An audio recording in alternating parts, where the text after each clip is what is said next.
Assalamualaikum semuanya. Perkenalkan, nama saya Sucitiara Ramadhani Korompot dengan NIM G90125300010. Nah, kali ini kita akan belajar tentang probabilitas statistika mengenai perubahan cuaca dan distribusi peluang. Nah, materi kali ini tentang materi probabilitas dan statistika. Yang pertama, konsep peubah acak yang bisa disebut random variable. Apa itu peubah acak? Peubah acak dengan simbol X adalah fungsi yang memetakan setiap hasil dalam ruang sampel ke bilangan real. Contohnya pelemparan 2 koin. Ruang sampel sama dengan AA, AG, GA, GG. Jika X banyaknya angka, maka AA 2, AG per GA 1, GG 0.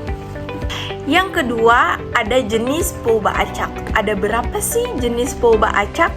Jenis peubah acak ada 2, yaitu diskrit dengan kontinu. Diskrit itu nilainya terbatas atau dapat dihitung seperti 0, 1, 2.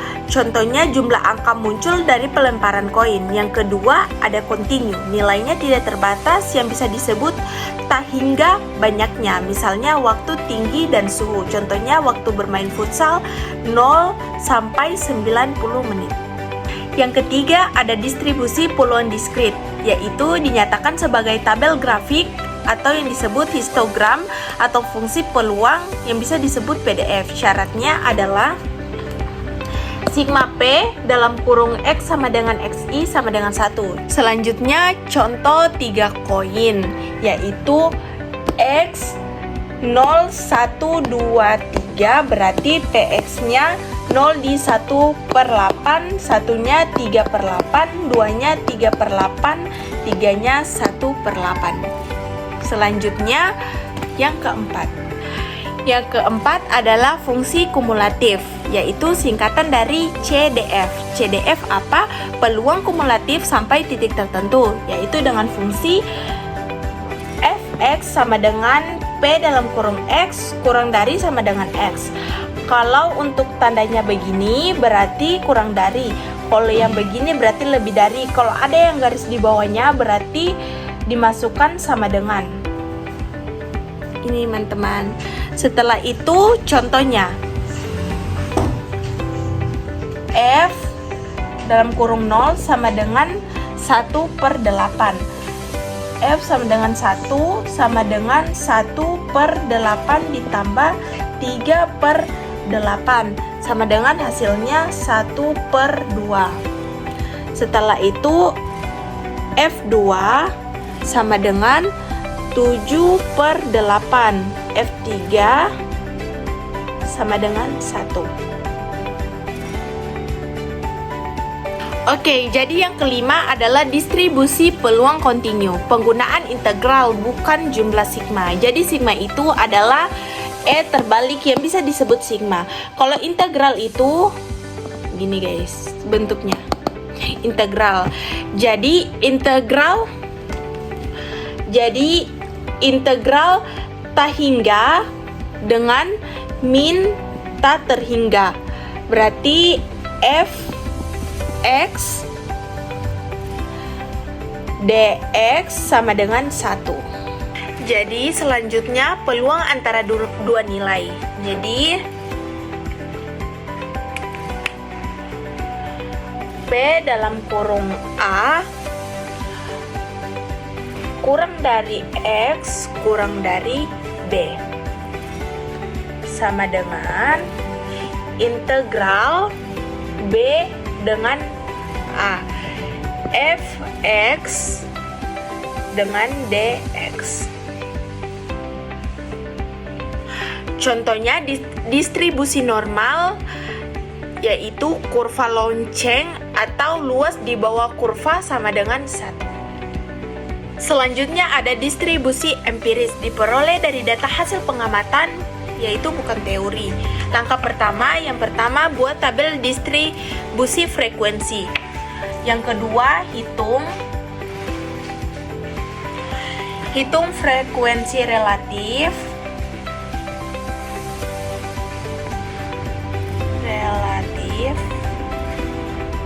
Sama dengan frekuensi per dibagi total data. Yang ketiga, setelah mendapatkan hasilnya, yang ketiga, gambarkan dalam histogram atau diagram batang daun yang disebut stem and leaf. Hasil akhirnya menunjukkan peluang empiris dari data nyata. Yang ketujuh adalah pelemparan 3 koin, yaitu distribusi diskrit. Ini contoh distribusi peluang diskrit karena hasilnya bisa dihitung dan terbatas. Soalnya, 3 koin dilempar bersamaan. Tentukan distribusi peluang banyaknya sisi angka A yang muncul. Yang ketujuh adalah pelemparan 3 koin. Ini adalah contoh soal ya teman-teman, distribusi diskrit.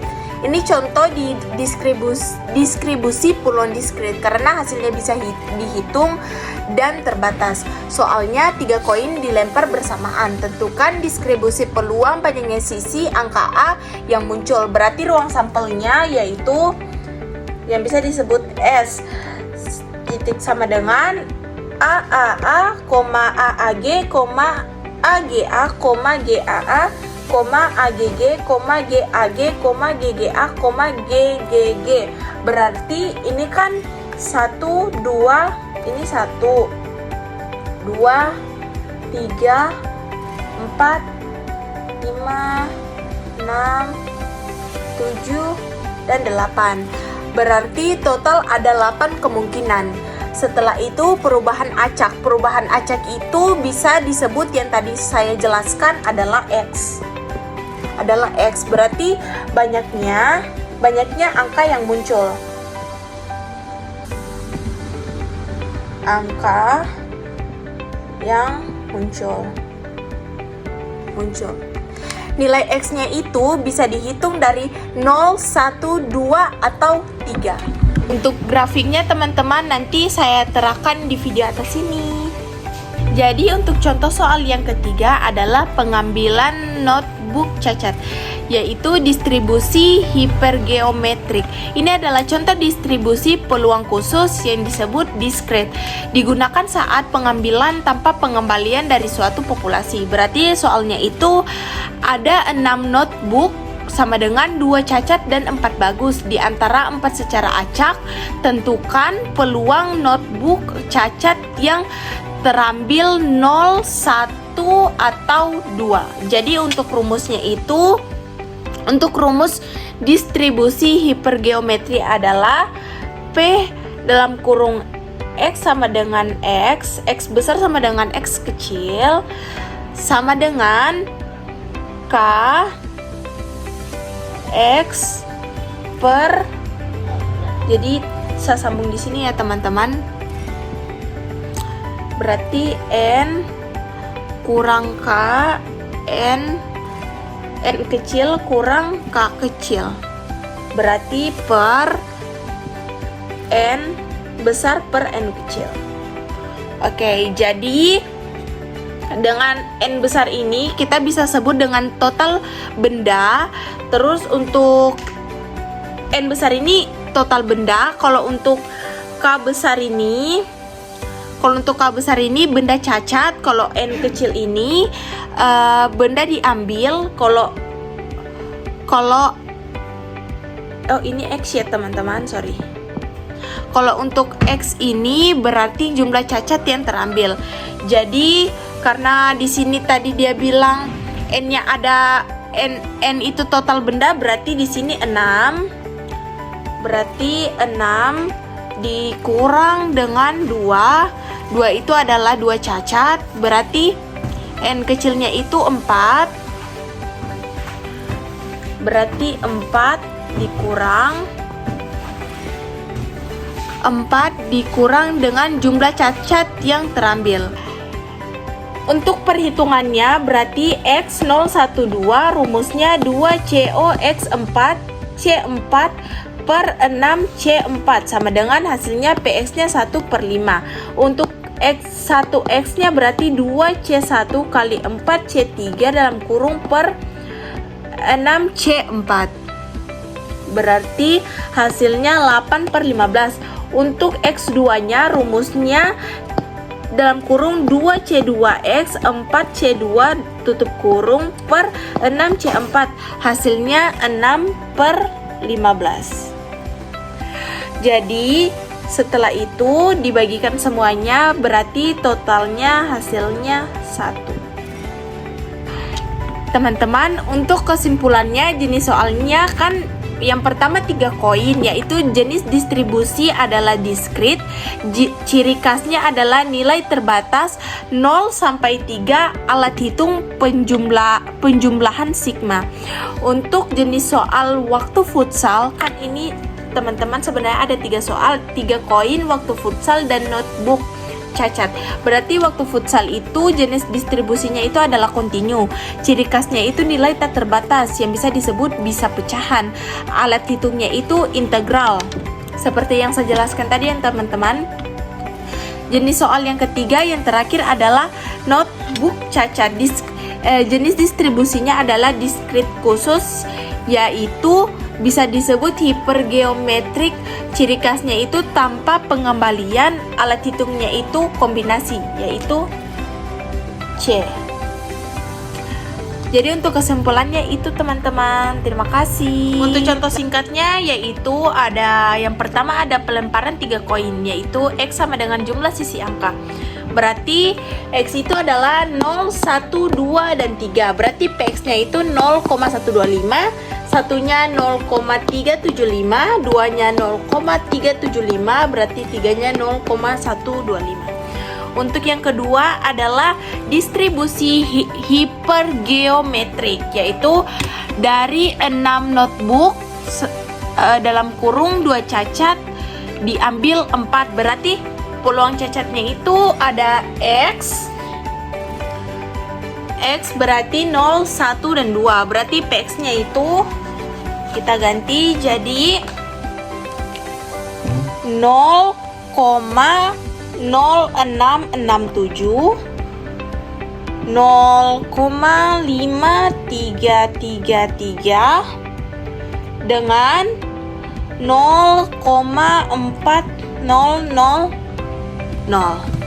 Setelah itu yang ketiga, yang terakhir adalah distribusi kontinu, yaitu waktu futsal. Berarti interval itu kan saya bilang kan menit, berarti interval menit berarti 30 sampai 39, 40 sampai 49, 40 sampai 49, 50 sampai 59, 60 sampai 69. Berarti frekuensinya itu teman-teman, kalau kalian lihat tempat saya berbeda karena HP saya lowbat, jadi saya pindah tempat.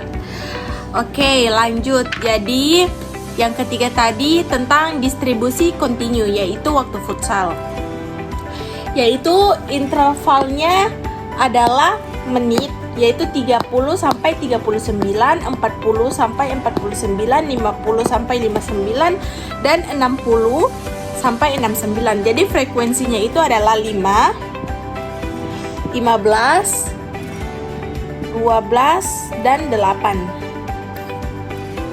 Oke, kita lanjut fungsi dan tujuannya. Fungsi dan tujuan distribusi peluang adalah fungsi yang pertama menjelaskan pola kejadian acak agar dapat dipahami secara matematis. Yang kedua ada menghitung kemungkinan dari suatu peristiwa dalam percobaan acak. Dan yang ketiga menjadi dasar analisis statistik inferensial seperti uji hipotesis dan estimasi parameter. Dan yang keempat terakhir membantu memvisualisasikan data melalui tabel atau grafik distribusi. Oke, untuk tujuannya yang pertama memahami dan memprediksi kejadian acak di kehidupan nyata. Yang kedua, menentukan peluang keberhasilan suatu peristiwa atau eksperimen. Yang ketiga, membuat model keputusan yang efisien berdasarkan data peluang. Dan yang keempat, terakhir, membantu pengambilan keputusan dalam bidang ekonomi, sains, industri, dan riset. Oke, jadi untuk kesimpulannya adalah distribusi peluang itu adalah cara untuk menggambarkan kemungkinan munculnya setiap hasil dari suatu percobaan acak. Terdapat dua jenis utama, yaitu distribusi diskrit seperti binominal dan hipergeometrik, dan distribusi kontinu seperti waktu dan tinggi badan. Distribusi peluang membantu menganalisis data acak secara sistematis agar hasilnya dapat diprediksi secara matematis. Dan terakhir, melalui distribusi ini kita bisa menghitung peluang sukses, gagal, atau nilai tertentu dalam berbagai situasi kehidupan nyata. Oke, next, lanjut video ketiga. Oke, jadi untuk video ketiga adalah beberapa distribusi peluang diskrit, yaitu distribusi hipergeometrik dan binomial negatif. Video 3 ya teman-teman. Jadi distribusi peluang diskrit yaitu adalah bisa disebut adalah lanjutan, yaitu distribusi hipergeometrik. Yang pertama, ciri-cirinya itu pengambilan tanpa pengembalian atau without replenishment. Kedua, populasi terdiri dari dua kelompok, yaitu sukses yang bisa disebut K dan gagal yang bisa disebut N kurang K. Jadi untuk rumusnya itu P dalam kurung X sama dengan X kecil sama kayak rumus yang awal tadi ya teman-teman, sama dengan K per X. Setelah itu N per K, N per X per N per N kecil. Ini teman-teman. Untuk rata-ratanya itu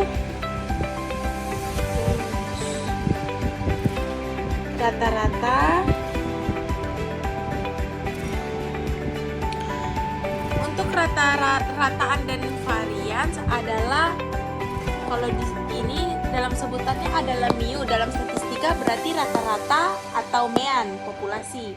Berarti mu sama dengan NK per N besar, sigma kuadrat sama dengan NK per N besar. Berarti 1 kurang K per N besar kurang N kecil per N besar kurang 1. Jadi contoh dari 40 komponen, 3 rusak diambil 5, peluang 1 rusak berarti sama dengan 0,3011. Oke, selanjutnya ada distribusi binominal negatif, digunakan untuk mencari peluang keberhasilan ke K dalam sejumlah percobaan. Cocok bila percobaan dilakukan berulang sampai sukses ke K terjadi. Rumusnya ada Px sama dengan X kecil sama dengan X kurang 1, K kurang 1. P K-nya dipangkatkan berarti 1 kurang P pangkat X kurang K. X sama dengan K, K tambah 1, K tambah 2, titik-titik. Contoh, peluang muncul semua angka kedua kalinya pada lemparan kelima dari 3 koin. Oke, yaitu P X-nya sama dengan 5, K-nya sama dengan 2, P-nya sama dengan 1/4. Oke. Selanjutnya ada distribusi geometrik, yaitu kasus khusus binominal negatif untuk K sama dengan 1, yaitu mencari peluang sukses pertama kali pada percobaan ke X. Berarti P X sama dengan X kecil sama dengan 1 kurang P, berarti pangkat X min 1 P. Setelah itu yang terakhir adalah distribusi Poisson, digunakan untuk kejadian jarang dalam waktu atau ruang tertentu. Rumusnya itu, bentar ya teman-teman. Rumusnya itu P X sama dengan X kecil sama dengan E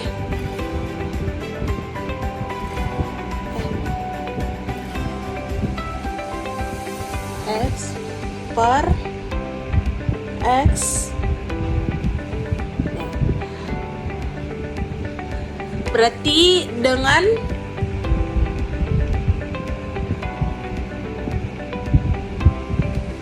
adalah rata